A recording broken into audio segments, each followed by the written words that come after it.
News every 15 minutes, weather every 10, and sports twice an hour. Newstalk, KGVO, AM 1290 and 101.5 FM. You're listening to Montana Morning with Peter Christian.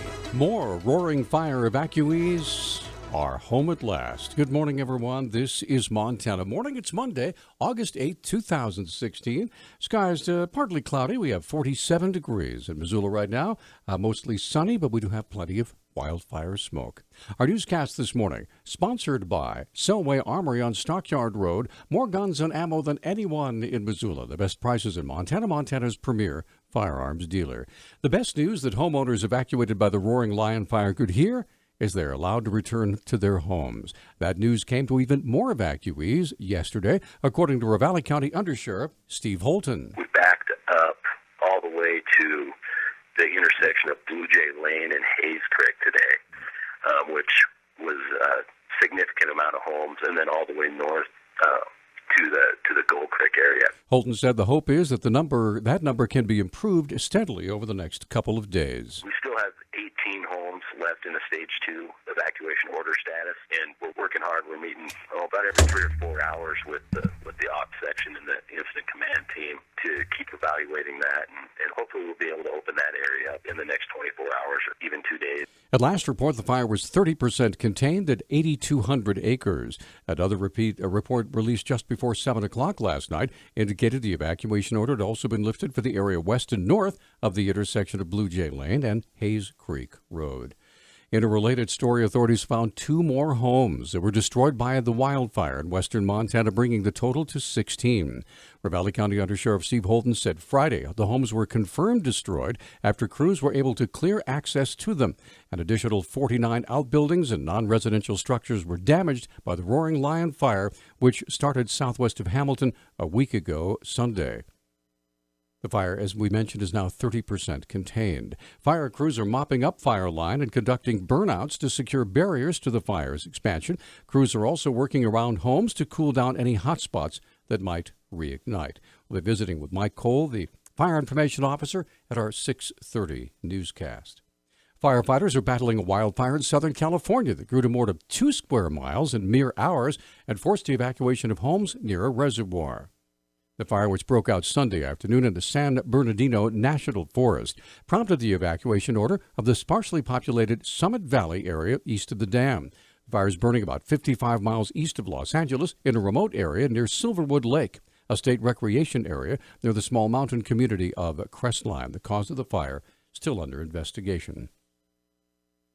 We'll stay with the subject of fire for a while longer. Firefighters throughout western Montana have been very busy this past month, tackling some huge blazes like the Roaring Lion and Copper King fires, both of which are suspected to be human-caused.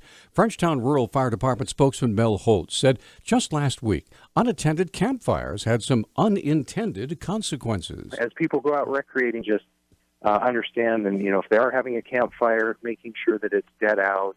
We've had several campfires actually on the Roaring Lion Fire up in Hamilton, where a helicopter had to divert from the task that they were working on the fire to go handle an abandoned campfire that had got out of the ring. Holt says the majority of fires in the region recently have been human-caused. This past week, out of 28 new wildland fires, 16 have been human-caused.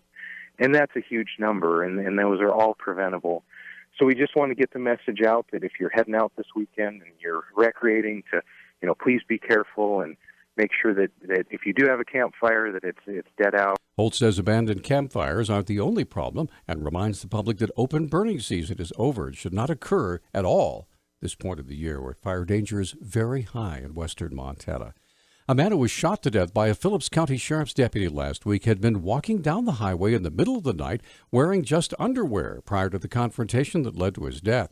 The Sheriff's Office had a motorist call 911 just after 3 a.m. on July 27 to report a man walking down the middle of Highway 191 south of Malta wearing only his underwear. Deputy Alan Guderjean responded and recognized Ambrose Mecklenburg. He offered him a ride to Malta but was refused.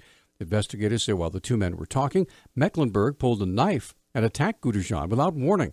Guderjean was unable to subdue Mecklenburg and was forced to shoot him. A passing motorist aided Guderjean, who sustained several cuts and stab wounds to his head, arms, and torso. He was treated and released. from a local hospital. Missoula police are warning citizens of an old scam that appears to have popped up targeting local real estate properties. Missoula Police Public Information Officer Travis Welsh says a woman contacted his office last week, frustrated by a rental agreement. We took a report from a Missoula woman who contacted our department to report that she had lost about $1,200 due to a rental scam that she encountered on the internet. She had been contacted by a person who had property to rent, allegedly, here in Missoula. She agreed to rent the home and agreed to send first and last month's rent. The rental property was actually a home that was for sale. According to Welsh, the money will likely be impossible to trace. Typically, what we have found on these types of scams is that the persons who are responsible for it know exactly what they're doing, and they also know how to cover their tracks. And the problem with internet-based deals such as this is that email addresses are temporary, and we generally run into a wall when we try to track them down. Welsh says a good rule of thumb is don't believe everything you read on the internet to try to verify whatever you have been told.